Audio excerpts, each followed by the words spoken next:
আচ্ছা, একটা ইন্টারভিউ এসছে অ্যাম অর্পিতাতে। তো সেইখানে এই যে ইন্টারভিউটা, এটা কিন্তু আগে থাকতেই প্ল্যান ছিল। কারণ তোমরা জানো যে কল রেকর্ডিং ফাঁস হয়েছে, তাতে বলা ছিল যে মিডিয়ার লোক কিন্তু এসে পড়বে, তুই যদি আসিস তোর সঙ্গে কথা বলি, তাহলে আর মিডিয়ার লোককে মানে কথা বলবো না, আর যদি তুই না আসিস তাহলে মিডিয়ার লোককে মানে কথা বলবো। তো সেটা সেদিন রাত্রিবেলা তো সম্ভব হয়নি, তো সোশ্যাল মিডিয়া এসে যা বলবার বলা হয়ে গেছে। কিন্তু তারপরে দেখলাম যে একটা ইন্টারভিউ হয়েছে, সেখানেও কিছু কথা ও ক্ল্যারিফাই করেছে, মানে আমাদের কুটনি বৌদি ক্ল্যারিফাই করেছে। তো সেটা কোন দিন? যেদিন কিনা বিয়ের পর প্রথম অফিস গেছে আমাদের কুটনি বৌদি এবং তার রিসেন্ট বিয়ে করা যে হাজব্যান্ড, তারা দুজনে অফিসে গেছে। এবং সেদিন সেই সময় তাদেরকে বেশ অভ্যর্থনা জানানো হচ্ছে, সেটাও সুস্মিতা মানে দিয়েছে তার চ্যানেলে, মানে তার পেজে দিয়েছে। তারপরে দেখলাম সেই শাড়ি পরে সেরকমভাবেই সেজে ও ইন্টারভিউটা দিয়েছে, মানে ওটা অফিসে বসেই ইন্টারভিউটা দিয়েছে। এবং সেই ইন্টারভিউটার মূল উদ্দেশ্য কী? মূল উদ্দেশ্য হচ্ছে এটা বলা যে পরকীয়া করে সে বলে ওর ডিভোর্স হয়নি, এই ছেলেটির সঙ্গে মানে রিলেশন হয়েছে বলে ওর ডিভোর্স হয়েছে, এরকম নয়। ওর ডিভোর্স হয়েছে কারণ ওর সঙ্গে সব্যসাচীর বনিবনা হচ্ছিল না, এবং 2 বছর ওদের কোনো ফিজিক্যাল রিলেশনশিপ ছিল না। তার জন্য ও মনে করেছে যে এই সম্পর্ক থেকে অ্যাকচুয়ালি আমার আর পাওয়ার কিছু নেই, ঠিক আছে, তো সেই জন্য আমি ডিভোর্স দিয়ে বেরিয়ে যেতে চাই। এবং ডিভোর্সের এই প্রসেসিং যখন হচ্ছিল, তখন যেহেতু একত্রে কাজ করতো ওর নতুন হাজব্যান্ডের সঙ্গে, তখন ওই কথাগুলো বলবার জন্য মানে এই ছেলেটির সঙ্গে ও কথাবার্তা শেয়ার করতে থাকে, যেহেতু ফ্যামিলিতে একটা এরকম প্রবলেম হয়, তার জন্য ওর সঙ্গে শেয়ার করতে থাকে। এবং সেই শেয়ারিং মেন্টালিটি থেকে দেখা গেছে যে ও আর ওর যে এখনকার হাজব্যান্ড, তাদের মানসিকতা সেম, তারা সংসার ভালোবাসে, তারা তোমার হচ্ছে বিয়ে নামক প্রতিষ্ঠানের উপর বিশ্বাসী, এবং তারা সংসার চায়, বাচ্চা চায়। এর জন্য এর সঙ্গে যখন মতের মিল হয়েছে, তখন ঠিক করেছে যে না, এবার এরা এগোবে। এবং ওর মূল উদ্দেশ্য ছিল বিয়ে করা, ঠিক আছে, কারণ ও লিভ ইন সম্পর্কে বিশ্বাসী নয়, এবং ও সংসার আর বাচ্চা চায়, তো সেটা বিয়ের দ্বারাই হয় না। অনেকে ওকে আইভিএফ হ্যানা তানা অনেক কিছু করতে বলেছে, অ্যাডপ্ট, কিন্তু ওর ওই বক্তব্য নেই। ওর বক্তব্য আমি একটা প্রপার ওয়েতে যেরকম নর্মাল বাচ্চা হয় তো সেরকম নিতে চাই, এবং সেক্ষেত্রে তার বাবার ব্যাপারটা থাকবে। এখন ব্যাপারটা হচ্ছে যে আইভিএফ করলেও তো বাবার ব্যাপারটা থাকে না তা না, অ্যাকচুয়ালি না, প্রাকৃতিক নিয়মে যেভাবে বাচ্চা আর কি হয়, ও সেরা চেয়েছে সেই জন্যে। আচ্ছা, ওর প্রেগনেন্সির কথা কিন্তু ও স্বীকার করেছে, কিন্তু ও বলেছে যে এখন একটু প্রাইভেসি মেনটেন করবে। আগের বারে যখন বাচ্চার ব্যাপারটা হয়েছিল খুব ওপেন ব্যাপারটা ছিল, সেই জন্য এইবার ও প্রাইভেসি মেনটেন করবে, তাই কত মাস কত কী বৃত্তান্ত বলবে না, যখন হবে তখন সবাই জানতে পারবে। তো ও যে প্রেগনেন্ট এবং বেশ কয়েক মাসের প্রেগনেন্ট, সেটা কিন্তু ওকে দেখে বোঝা যাচ্ছে, ওর চাল চলন, ওর ফিগারের যে স্ট্রাকচারটা সেটা চেঞ্জ, হ্যাঁ, তো সেই ভারিক্কি ব্যাপারটা এসে গেছে, তো সেটা দেখে বোঝা যাচ্ছে। তো যাই হোক, ও সেটা এখন জনসমক্ষে বলতে চাইছে না। আর একটা ব্যাপার হচ্ছে, দুটো অ্যালিগেশন ওর সম্বন্ধে বারবার আসছিল, সেটা হচ্ছে যে ও পরকীয়া করেছে এবং সব্যসাচীকে ডিচ করে ও একে বিয়ে করেছে। তো এই ব্যাপারটা ও জনসমক্ষে আনতে চাইছে যে না, এরম কোনো ব্যাপার নেই। আরও একটা ব্যাপার হচ্ছে যে ও ধনী লোককে পছন্দ করে, ধনী হওয়ার জন্য অনেক কিছু করেছে, পয়সা কামানোর জন্য অনেক কিছু করেছে, যেটা ওদের তরফ থেকে অ্যালিগেশন আছে। তো সেই ব্যাপারটা ও ক্ল্যারিফাই করতে এসেছে যে না, এরকম নয়। কারণ ওর যে এখন হাজব্যান্ড, তার বাড়ি বনগাঁ, এবং বনগাঁয় এখনও তাদের অ্যাসবেস্টারের চাল আছে। তার আর এখন যে ফ্ল্যাটটায় থাকে সেটা ওরা দুজনে মিলে করেছে, মানে ও আর ওর হাজব্যান্ড দুজনে মিলে করেছে। বনগাঁয় এখনও ওদের মানে সেই চাল লালা বাড়ি আছে, তাহলে সেই অর্থে যে ওর বড় লোক এটা কিন্তু নয়। হ্যাঁ, এবার ওরা দুজনে চেষ্টা করছে বড় লোক হতে, এবং সেখানে গিয়ে ও বললো বড় লোক মানে বড় মনের মানুষ হতে চাইছে। আচ্ছা, যাই হোক, এইবার ও একটা কথা বলছে যে আগের বারে যখন বাচ্চাটা এসেছিল তখন ওরা ওর যে স্বাদ হয়েছে সেই স্বাদের পয়সাটুকু ও খরচ করেছে, মানে যত রিচুয়ালস বা যা করেছে সেগুলো সব ও খরচা করেছে, ওদের ফ্যামিলি থেকে কিছুই করা হয়নি, মানে সবটাই ওর পয়সায় হয়েছে। আচ্ছা, ও সন্তান ধারণ করতে চেয়েছে, ও স্বাদের রিচুয়ালস নিজের পয়সা করেছে, ওর হাজব্যান্ডকেও মানুষ করেছে, মানে পয়সা দিয়ে মানুষ করেছে, হাজব্যান্ডের প্রতি সমস্ত খরচ করেছে, তারপরেও তার মানে বিকৃত যৌন চাহিদার শিকার হয়েছে, তার ফ্যান্টাসির শিকার হয়েছে, তারপরে তার সঙ্গে শারীরিক সম্পর্ক 2 বছর নেই, এত কিছুর পরও সে সহ্য করেছে কেন? এই কথাটা অনেকেই বলছে, কারণ সে সেলফ সাফিসিয়েন্ট মেয়ে, আর এর আগে যে ও বিয়ে থেকে বেরিয়ে আসেনি তাও নয়, তাহলে সেই ব্যাপারটাও ছিল না, তাহলে এত কিছু ও সহ্য করেছে কেন? এবং সেখান থেকে তার বক্তব্য যে ভালোবাসা, ভালোবাসা বড় অসহায়, ভালোবাসা অসহায়, ঠিক আছে, ভালোবাসা তার জন্য ও বেরোতে পারেনি। তো যাই হোক, এই কথাটা কজন বিশ্বাস করেছো গড নোস, আমি জানি না। অ্যাকচুয়ালি কী বলো তো, মানে এরা নিজেদের স্বার্থে নিজেদের মধ্যে একটা রিলেশনশিপ করেছিল। আচ্ছা, বাই দ্য ওয়ে, তার মধ্যে একটা বড় বড় তথ্য চলে এলো, চাঞ্চল্যকর তথ্য। সেটা হচ্ছে, তোমরা জানো যে বর যখন বিয়ে করে বেশিরভাগ ক্ষেত্রে যৌতুকের ব্যাপারটা, যদিও সেটা চল এখন অনেকটাই উঠে গেছে, তবুও যৌতুকের যে ব্যাপারটা, টাকা দিয়ে যে একটা যৌতুকের ব্যাপার আছে, সেই টাকাটা মেয়ের বাড়ির থেকে ছেলেকে দেয়া হয়, ঠিক আছে। এবং সেই ক্ষেত্রে আমাদের কুটনি বৌদি নিজেই সেই টাকাটা বিয়ার করেছে, মানে ছেলের বাড়ি থেকে সব্যসাচীর বক্তব্য ছিল আমাকে টাকা দিলে তবে বিয়ে করব, মানে যৌতুক হিসাব মতো, এবং সেটা সে চেয়েছে, এবং সেই যৌতুকটা দিয়ে ওকে বিয়ে করেছে, মানে বিয়ে করার জন্য এক্সট্রিম লেভেলের প্যাশনিয়েট ছিল, এবং তার জন্য টাকা দিয়ে তাকে বিয়ে করেছে। শুধু যৌতুক দিয়ে বিয়ে করেনি, তারপরে তো সমস্ত খরচাও বহন করতো, মানে ভাবা যায়। সেই দেবুর ব্যাপারটা দেখেছি, সে নাকি তার প্রভায়ের জন্য সমস্ত টাকা পয়সা খরচা করতো, প্রভাও ইনকাম করতো, আর জানু জানু করে দেবলীনাকে মোল্ড করতো, দেবলীনা মোল্ড হয়ে গিয়ে সমস্ত তার পিছনে খরচা করেছে। সেখানে আবার কুন্নি দিদি সব বলেছিল। এখন কুন্নি বৌদিও সেম প্রসেসে হাঁটছে, এবং তার বক্তব্য যে সব্যসাচীর জন্য সে প্রচুর প্রচুর টাকা স্পেন্ড করেছে।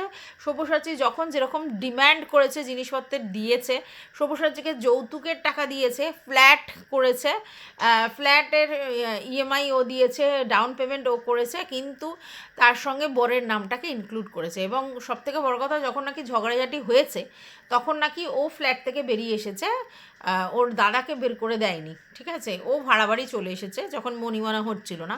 পরবর্তীকালে সায়ক নাকি সেখানে নানা রকম অনুষ্ঠান করেছে, এবং নাকি প্রিটেন্ড করেছে এটা দাদা ভাইয়ের ফ্ল্যাট, যদিও আজকের ডেটে তার বক্তব্য আমার কাছে সমস্ত প্রমাণ আছে, ফ্ল্যাটটা আমার পয়সায় আমি করেছি।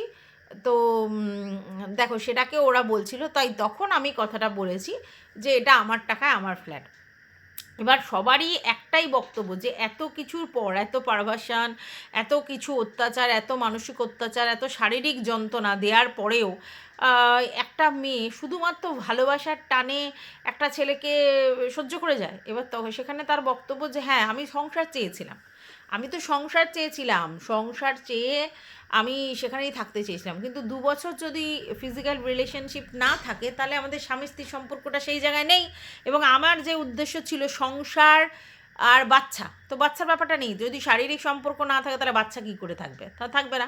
এবার আমার বয়স হয়ে যাচ্ছে, 36 বছর হয়ে যাচ্ছে, তো আমি ব্যাপারটা থেকে সেই জন্য বেরোতে চাইছিলাম যে ভাই, আমার যদি ফিজিক্যাল নিডই পূরণ না হয়, এত কিছুর পরেও যদি তুমি আমার সঙ্গে বেড শেয়ার না করো, তাহলে আমি তোমার জন্য কি করতে পড়ে আছি। হ্যাঁ দেখো, আমরা অস্বীকার করি, চায়ে মানি, অ্যাকসেপ্ট করি, যেটাই করি, অ্যাকচুয়ালি বিবাহিত সম্পর্ক কিন্তু ফিজিক্যাল নিডের উপর দাঁড়িয়ে আছে। ফিজিক্যাল নিডটার মোড়কে অনেক কিছু রয়েছে, মানে কর্তব্য, দায়িত্ব, ভাব, ভালোবাসা, অন্য অনেক কিছু রয়েছে, কিন্তু আলটিমেট জিনিসটা কিন্তু ফিজিক্যাল। তার জন্যই কিন্তু এই ফিজিক্যাল নিডটা আমরা আইনত কারোর সঙ্গে করতে পারি, এবং সেটা আমাদের পারিপার্শ্বিক লোকরা কোনো রকম কোনো প্রশ্ন তুলবে না। তার জন্যই এই রেজিস্ট্রি বিয়ে বা সোশ্যাল লোককে জানিয়ে বিয়ে করার রীতিনীতি আছে, মানে বিয়ে নামক সম্পর্কটার সঙ্গে ওতপ্রোতভাবে জড়িত আছে ফিজিক্যাল সম্পর্ক, এরপর মানসিক সম্পর্ক, ইকোনমিক্যাল ব্যাপার, হ্যানা ত্যানা, এগুলো জড়িয়ে আছে। তো যাই হোক, সেটাই যখন পূরণ হচ্ছে না তাহলে সেখানে আর কি থাকা, ঠিক আছে। তাহলে ওর মূল উদ্দেশ্য ছিল এটা প্রমাণ করা যে না, ও পরকীয়ার জন্য বা হচ্ছে এই ছেলেটিকে বিয়ে করবার জন্য সব্যসাচীকে ছেড়েছে, এটা সত্যি কথা নয়। এটার জন্যই ও ইন্টারভিউটা দিতে এসেছে। এবং ওর বক্তব্য, আমি তো এতদিন চুপই ছিলাম, কোনো কিছুই ডিসকাস করিনি বা ডিসক্লোজ করিনি, সমস্ত কিছুই আমি নিজের মধ্যে করে রেখে দিয়েছিলাম। তাহলে আমি কেন বললাম? তার কারণ হচ্ছে যে আমাকে ওই কুটকামড় দিল আমাদের সায়ক দাদা, যে এবার থাম, এবার থাম। এবং আমাকে বারবার একটা জিনিসে ভয় দেখানো হতো, সেটা হচ্ছে যে মানে কালোচিটি করে, যে আমার অতীতে যে আমি বিয়েগুলো করেছি সেগুলো নিয়ে ভয় দেখানো হতো, সেগুলো পাবলিক করে দেবে। কিন্তু এখন তো সেই জিনিসটা আমি নিজেই পাবলিক করে দিচ্ছি, হ্যাঁ আমি এই সময় বিয়ে করেছি, ওই সময় বিয়ে করেছি। তো আমি যখন নিজেই সেই ভয়কে জয় করে নিয়েছি, তাহলে আমাকে আর ভয় দেখানোর জায়গাতে নেই। আচ্ছা, সবাই আমাকে অনেক কথা বলছে যে সব সময় কেন বিয়ে করেছো, কিন্তু কেউ এটা বলছে না যে আমি প্রতিবার ঘুরে দাঁড়িয়েছি এবং আমি আমার মানসিক জোরের জায়গা থেকে কোনো দিন কোনো কিছু করতে চাইনি। ঠিক আছে, আমি নিজের মতো করে আবার পড়েছি, ভেঙেছি, আবার উঠেছি, আবার দাঁড়িয়েছি, আবার চলেছি, এরমভাবে করেছি। এবং আমার এই দৌড়ে আমার হচ্ছে বিয়েটাকে আমি হাতিয়ার করেছি, কারণ আমাকে বিয়ে করতেই হবে, কারণ আমি সংসার চাই। আমাকে বিয়ে করতেই হবে কারণ আমি বিয়ে করে সংসার করে বাচ্চা চাই। তো বাচ্চাটা আমার মেন ক্রাইটেরিয়া। তো আমি যখন দেখলাম যে এর কাছে আমি মানে বাচ্চাও পাবো, সংসারও পাবো, তাই আমার মনে হয়েছে এর সঙ্গে আমি ঘর বাঁধতে পারি। ঠিক আছে, না দেখো, তুমি বিয়ে করেছো, তোমার জীবন সুন্দর হোক, তুমি নতুনভাবে এগিয়ে যাও। আর সত্যিই তো এইবার থামা উচিত, অনেক তো হলো। তো এখানে খারাপ কথা কিন্তু সায়ক বলেনি, হ্যাঁ অবশ্যই সেটা একটু টোন করে বলেছে, কারণ যেহেতু তুমি তোমার ব্যাপারটা তুমি জানো। কিন্তু সে সত্যিই তো এবার তো থামতে হবে, যে কত বিয়ে করবে, বিয়েরও তো একটা লিমিট আছে, কত বিয়ে করবে, এটা তো ঠিকই বলেছে। আচ্ছা, এইবার তুমি কোনো কোনো জায়গায় না একটুখানি দেখা যাচ্ছে যে তুমি নিজেকে বেশি হাইলাইট করছো, এবং সেই হাইলাইট করছো তোমার বক্তব্য, ওদের বক্তব্য ছিল যে চক্রবর্তী ফ্যামিলি ছাড়া তুমি ইজ আ বিগ জিরো, যেটা তোমাকে প্রুফ করতে হবে। এবং সেক্ষেত্রে কি, যে এই প্রথম এই কোম্পানিটা যখন তোমাকে আর কি ডাকলো, মানে ও প্রথম প্রমোশন করেছে, প্রমোশন করার পরে তারপরে ওরা মানে অন্য কারোর কথা বলেছিল, তখন সায়কের বন্ধুর কথা বলেছিল। তো সেই বন্ধুর ফ্যামিলি প্রবলেমের জন্য সে সেই ভিডিও করে দিতে পারেনি, তখন তারা বলেছিল আর যদি কেউ জানাশোনা থাকে, তখন সায়ক তার বৌদির কথা বলেছিল। তো বৌদির কথা বলেছিল, ইন্ট্রোডিউস করিয়েছিল, এবং সেই কাজটা সে তখন করে। তো প্রথম যখন কাজটা করে তখন সায়ক অবশ্যই হেল্প করেছিল, কিন্তু সায়ক যে বক্তব্যটা রাখছে যে আমি তার সঙ্গে সব কিছু করে দিলাম, তো বর হবে সেটা জানতাম না, কিন্তু ইন্ট্রোডিউসটা আমি করে দিলাম, সেটা পুরোটা সত্য না। তোমার বক্তব্য অবশ্যই, হ্যাঁ ও ইন্ট্রোডিউস করিয়েছিল, কেন, তার পিছনে রিজন ছিল, সায়ক প্রথমে করেছিল ভিডিওটা, কিন্তু তারপরে তার কোনো বন্ধুর দ্বারা করার কথা ছিল, সে মানে সে করতে পারেনি বলে সায়ক আমাকে সেকেন্ড চান্স দিয়েছে, ফার্স্ট চান্স দেয়নি। বা সায়ক আমাকে গিয়ে বলেনি যে আমার বৌদিকে নাও, ওরা বলেছে, তখন বলছে হ্যাঁ আমার বৌদি করতে পারবে। তো সেইভাবে ইন্ট্রোডিউস করেছে। কিন্তু এই যে কোম্পানিটাকে, এটাকে পুরো দাঁড় করানোর পিছনে আমার প্রচুর মেহনত আছে। ইভেন আমি 20 লাখ টাকা জমিয়েছিলাম আমার, সেটা কিসের জন্য, বাচ্চার জন্মানোর জন্য, বাচ্চা পরে মানুষ করার জন্য, মানে আগে পরের খরচার জন্য আমি 20 লাখ টাকা জমিয়েছিলাম। সেই পুরো 20 লাখ টাকা আমি এই কোম্পানির পিছনে ঢেলেছি। এবং যখন আমি এই কোম্পানিতে জয়েন করেছি তখন একটাই ছোট্ট অফিস ছিল, এবং সত্যি কথা বলতে তুমি যার সঙ্গে এখন বিয়ে করেছো তার সেরকম মানে অবস্থাপন্ন ঘরের নয়, খুব সোজাভাবে, খুব ছোট্টভাবে শুরু করেছিল, বাট তুমি গিয়ে সেটাকে এই জায়গায় নিয়ে গেছো এবং কোম্পানিটাকে দাঁড় করতে হেল্প করেছো। এবং আজকের দিনেও কিন্তু তুমি সেই ক্রেডিটটাই নিচ্ছ, যে তোমার বরের যতখানি ক্রেডিট, তার বেশিরভাগ ক্রেডিট তোমার, ফিনান্সিয়ালিও, এবং তুমি ইনভলভমেন্টটাও সেটা রেখেছো। এবারে এই ব্যাপারটা তুমি দেখাতে পেরেছো যে আলটিমেটলি তুমি কেরিয়ার করে সাকসেস। এতদিন যে তোমার ওয়েব সিরিজের টাকা কোনো ব্যবসায়ী দিয়েছে, কোনো প্রডিউসার দিয়েছে, বা তোমার অন্য কোনো কাজে তুমি অনেক কিছু এদিক ওদিক করে ইনকাম করেছো, তো তোমাকে সবাই হেও করতো, মানে তোমার সব্যসাচী এবং সব্যসাচীর দাদা হেও করতো, সব্যসাচী এবং সায়ক দুজনে হেও করতো, সেইটাই তুমি মুক্তর জবাব দিয়েছো, না চক্রবর্তী ফ্যামিলির জন্য আমি এখানে এস্টাবলিশড হইনি, চক্রবর্তী ফ্যামিলির বাইরে গিয়ে আমি নিজেকে এস্টাবলিশড করেছি, এটাই প্রমাণ করতে চাইছো। হ্যাঁ, তো সেই জন্য তুমি এই কথাগুলো বলতে এসেছো। তার মানে সায়ক যে ক্রেডিটটা নিতে চেয়েছিল, যে সায়কই তোমাকে আলাপ করিয়েছে। সায়ক কি তখন জানতো না যে তুমি একে বিয়ে করবে, কিন্তু সায়ক আর কি তোমাকে আলাপ করে দিয়েছে বলে যে এক্সট্রা ক্রেডিটটা নিতে চাইছে, সেই ক্রেডিটটা নয়। সায়ক শুধু কাজের জন্য এন্ট্রি করে দিয়েছিল, বাদ বাকি তোমার সবটা ক্রেডিট। টাকাও তুমি দিয়েছো এই কোম্পানিটার জন্য, এই কোম্পানিটাকে এত বড় করেছো, সেটার পিছনে তোমার মেহনত আছে। তুমি পুরো কোম্পানিটাকে দাঁড় করিয়েছো, এবং তুমি বলেছো আমি গ্রামের মেয়ে, তার জন্য এই মধু ফধুগুলো বুঝি, তার জন্য আমি মানে অনেকটা হেল্প হয়েছে, এসব অনেক কথা বলছো। মানে এই কোম্পানিটার যে দাঁড়ানোর পিছনে বা গ্রোয়ের পিছনে তোমার ক্রেডিট গোজ টু ইউ আর কি, তোমার কাছে ক্রেডিটটা গেছে, এটাই তুমি বলছো। এবং সায়কের এই কথাটা তোমার খুব মানে আর কি কুট করে লেগেছে। আর এই যে থামিস কথাটা তুমি একেবারে নিতে পারোনি, যেহেতু তোমার অনেকগুলো বিয়ে ছিল এবং সায়ক কী মিন করে বলেছে স্বাদের ওই ছবিটা দিয়ে, সেটা তুমি বুঝতে পেরেছো, এবং তার জন্য তুমি এরকমভাবে আউটবাস্ট করলে, এবং যেইভাবে তোমাকে কালোচিটি করা হতো সেইগুলো থেকে তুমি বেরিয়ে গেলে। তুমি নিজেই নিজেকে আর কি বলে দিলে যে আমি এই করেছি, ওই করেছি, সেই করেছি। আলটিমেটলি আজকে ডেটে দাঁড়িয়ে আমার ভয়টা চলে গেল যে আমাকে আর কালোচিটি করবে, বা আমাকে দেখাতো যে আমি চক্রবর্তী ফ্যামিলির জন্য এই জায়গায়, সেইটা আমি বোঝাতে পেরেছি যে না, চক্রবর্তী ফ্যামিলির জন্য এই জায়গায় নয়, আমি আমার ক্রেডিটে এই জায়গায় এসেছি। চক্রবর্তী ফ্যামিলি সবসময় তো তোমাকে এটা বুঝিয়ে বুঝিয়ে রেখেছিল তোমার বক্তব্য। আচ্ছা, আর একটা ব্যাপার হচ্ছে, ও তোমাকে এটাও বলেছিল যে যেদিনকে তুই চক্রবর্তী ফ্যামিলি থেকে বেরোবি, চক্রবর্তী ফ্যামিলি থেকে ডিটাচ হয়ে যাবি, সেদিনকেই তোর কেরিয়ার শেষ। আমাদের এইসব জিনিসগুলো যদি বাইরে আসে, তাহলে আমাদের মেন পার্টটা তো ব্লগিং থেকে আসে, ব্লগিং ভিডিও শ্যুট করে, তো সেই কাজটা আমাদের আর থাকবে না। এইটা বলে বলে তোমাকে ভয় দেখাতে এবং তুমি চুপ করে সেগুলো সহ্য করতে, এটাই তোমার বক্তব্য।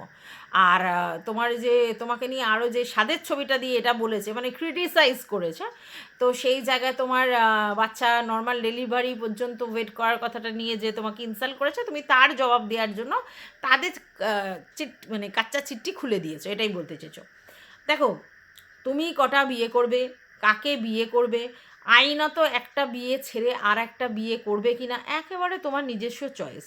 যখন তুমি বিয়ে করেই ফেলেছো, তারপরে তোমাকে সায়ক কি কুটকামড় দিল, কি বললো না বললো, তাতে সত্যি কি তোমার যায় আসে? তুমি নিজে অ্যাচিভ করেছো, তুমি নিজের কাছে অ্যাচিভার, তাই না? তুমি তোমার বক্তব্য নিয়ে যে আমি অ্যাচিভার, আমি টাকা দিয়ে পয়সা দিয়ে শারীরিকভাবে মানসিকভাবে আমি কোম্পানিটার সঙ্গে যুক্ত, এবং কোম্পানিটাকে দাঁড় করার জন্য আমি হার্ড অ্যান্ড সোল চেষ্টা করেছি, এবং আমি এটা প্রুফ করেছি যে চক্রবর্তী ফ্যামিলি বাইরে গিয়েও আমি দাঁড়িয়ে থাকতে পারি। তাহলে যখন তুমি সবটাই করতে পেরেছো, তাহলে কালকে রাত্রিরে এসে লাইভ করে ওরকম কাদা ছেটাছেটি করার কী মানে ছিল?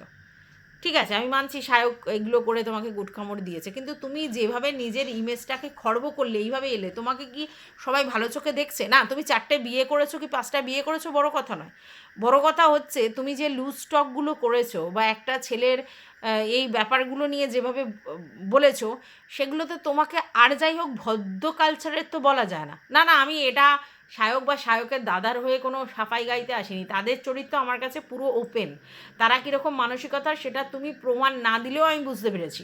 এবং সব্যসাচীকে অনেকেই বলতো নেহাতি খুব ভালো মানুষ, ওর যোগ্য তুমি নয়, তো ও বিশাল ভালো, অনেক কিছু হ্যানা ত্যানা। দেখো, একটা ছেলের যোগ্যতা কিভাবে মাপা হয় জানো তো? একটা ছেলের যোগ্যতা মাপা হয় তার ইনকামের উপর নির্ভর করে। হ্যাঁ, তারপর যদি সে ভদ্র রুচিশীল হয়, সেগুলো তো এক্সট্রা পাও না। তো তুমি যখন ওকে বিয়ে করেছো, 15,000 টাকা মাইনে চাকরি করতো 2017 সালে, তখন পয়সার মূল্য কত? মানে 15,000 টাকায় কী হয়? তোর মানে নিডি ফ্যামিলিতে তুমি বিয়ে করেছো, তো সেখানে ওই ডেটে দাঁড়িয়ে সব্যসাচীর যোগ্যতা মাপতে হবে তো না? আজকের ডেটে দাঁড়িয়ে তো সব্যসাচীর যোগ্যতা মাপা যাবে না। তাহলে সেই সময় ঠিকই আছে, ও যেরকম, তুমি মানে যেমন হাড়ি তেমন সরা জুটেছিল। এখন হতে পারে যে এখন সব্যসাচীর যোগ্যতা তৈরি হয়েছে, কিন্তু 2017 সালে তো নয়। তাহলে সেই জায়গায় তুমি একেবারেই অ্যাপ্রোপ্রিয়েট, ও যেমন ও সেরকম। আর এটা তো বুঝতে পারছি সব্যসাচী তোমাকে বিয়ে করতে চায়নি, তুমি পরিষ্কার বলেছো যে ও লিভ ইন করতে চেয়েছিল, এবং সেটা সব্যসাচী অনেকের সঙ্গেই করেছে, সেই প্রুফও নাকি তোমার কাছে আছে, মানে সব মেয়েরা দিয়েছে। তো লিভ ইন করতে চেয়েছিল, তুমি জোর করেছো বিয়ে করবার জন্য, তোমার সংসার চাই বলে তুমি বিয়ে করেছো। তাহলে তুমি যেহেতু জোর করেছো, তাই তোমাকে পণ প্রথা দাবি করেছে যে টাকা দিলে আমি বিয়ে করব, তুমি তাতে রাজি হয়েছো। তারপরে তুমি যেহেতু আগের দুটো জায়গাতে সংসার করতে পারোনি, তাই তুমি সংসারের প্রতি হাহাকার করেছো, আর সেটাকেই ওরা এনক্যাশ করেছে, তোমার কাছে নানান জিনিস চেয়েছে, এবং তুমি এই সংসার বাঁচানোর জন্য, সংসার করার জন্য তুমি অন্য জায়গায় গুলছাড়িয়ে উড়িয়েছো। হ্যাঁ, কারণ তোমার টাকার দরকার, কারণ তোমার বরের ইনকাম নেই, তুমি উচ্চাকাঙ্ক্ষী। তোমার সেভাবে মানে যখন মানে কেরিয়ার করেছিলে প্রথমে, তারপরে তুমি চলে গিয়েছিলে ব্যাঙ্গালোরে বিয়ে নিয়ে, মানে তখনও তুমি কেরিয়ার ছেড়ে টুক করে চলে গেছিলে কিসের মোহে? সংসারের মোহে। আরও বেশি বেটার থাকবে ব্যাঙ্গালোরে ভেবেছিলে, যাই হোক সেখানে টাই ফিশ হয়েছে, তুমি ফিরে এসেছো। ফিরে এসে তুমি মানে এদের এতে নিয়েছো এবং তোমার বক্তব্য ছিল তোমাকে সংসার করতে হবে। অবশ্যই তুমি গ্রাম থেকে এসে তোমার একটা এস্টাবলিশমেন্ট দরকার ছিল, যে কোথায় গেলে আমি কি পাবো। তো সেখানে সব্যসাচীরা যেহেতু এই সব জায়গায় থাকে, তো সেই ব্যাপারটাতে তোমাকে হেল্প করেছিল। আর তুমি চেয়েছিলে আপাত দৃষ্টিতে, সাহেবের সঙ্গে তোমার বন্ধুত্ব ছিল এবং সেখানে তার দাদার সঙ্গে আলাপ, প্রেম পরিণয়, তারপরে তুমি ভেবেছিলে সংসার করলে সব ঠিক হয়ে যাবে, মানে তার ক্যারেক্টার সব ঠিক হয়ে যাবে। তো যাই হোক আলটিমেটলি সেটা কোনো দিনই হয়নি। ও তোমাকে প্রপারলি ইউজড করে যাচ্ছে, আর তুমিও ইউজড হয়ে গেছো, তার পিছনেও তো রিজন আছে, এমনি এমনি তো ইউজড হওনি। তো কিন্তু তুমি দেখলে যে তোমার ইউজড হওয়াটা বেকার হয়ে গেছে, কিন্তু কেন না, সব্যসাচী যা করা সেটাই করে যাচ্ছে, উল্টে তুমি কালো চিটি হয়ে যাচ্ছ। তখন তুমি ভাবলে এইভাবে তো সংসার করা যায় না, এভাবে কি করে সংসার করব। রোজ রোজ যদি কালো চিটি করে, আমার অতিথি নিয়ে নাড়াঘাটা করে এবং তার জন্য আমার কাছে নানা রকম ফেভার চায়, এভাবে তো সংসার করা যায় না। আর এই যে ভুয়ো একটা কন্টেন্ট দেখানো হতো, যেটা তুমি বলছো তুমি সোশ্যাল মিডিয়াতে খুব একটা মানে ইন্টারেস্টেডই ছিলে না, বাধ্য হয়েই করেছো, এবং সেখানে তুমি বুঝতে পারছো যে লোক ঠকানো কারবার করছো, তোমরা সবাই মিলে লোক ঠকানো কারবার করছো, একটা সুন্দর লাইফস্টাইল লিড করছো, এরকম একটা অভিনয় করে যাচ্ছ, কিন্তু রিয়েলিটি তো তা নয়। মানে তুমি কম্প্রোমাইজ করেছিলে, এবার সেই কম্প্রোমাইজ থেকে তুমি বেরিয়ে আসতে চেয়েছিলে, এটার জন্য তুমি বেরিয়ে এসেছো। আর সেখানে যখন ফিজিক্যাল গ্যাপটা হয়েই গেছে, তাহলে তো তুমি কিছুই পাইছো না, মানে তোমার চাহিদা কিছুই পূরণ হইতেছে না, তার জন্য তুমি বেরিয়ে গেছো। এবং আলটিমেটলি তুমি বেরিয়ে গিয়ে তারপরে ওই সমব্যথী বা সহমর্মী পেয়েছো এবং তার কাঁধেই মাথা রেখেছো, এবং তারপরে তার কাঁধে মাথা রেখেছো, সেখানেও তুমি কিন্তু ফেভার এটা নিয়ে যাচ্ছ যে তুমি ওর কোম্পানিকে দাঁড় করিয়েছো, তুমিই সব করেছো, তুমি ওর মানে সেইভাবে স্ট্রংলি সাপোর্ট করেছো, তুমিই সমস্ত কিছু করেছো, মানে ক্রেডিট গোস টু ইউ, এটাই বলতে চাইছো। তো যাই হোক, দেখা যাক, এরকম যদি সবসময় আমি তো ভোগু, আমার এই চাই, আমার ওই চাই, আমার সংসার চাই, আমার সন্তান চাই, আমার বাচ্চা চাই, আমার কোম্পানি আমি দাঁড় করেছি, আমি 20 লাখ টাকা খরচা করেছি, আমি সেই করেছি, আমি ফ্ল্যাট কিনেছি, করেছি, এরকম করে এই সংসারটাও যদি টেকে তাহলে তো ভালোই হয়। তো যাই হোক, এই কথা বলে আমি ভিডিওটা শেষ করছি। তোমাদের যদি কিছু বক্তব্য থাকে অবশ্যই কমেন্ট বক্সে জানিও।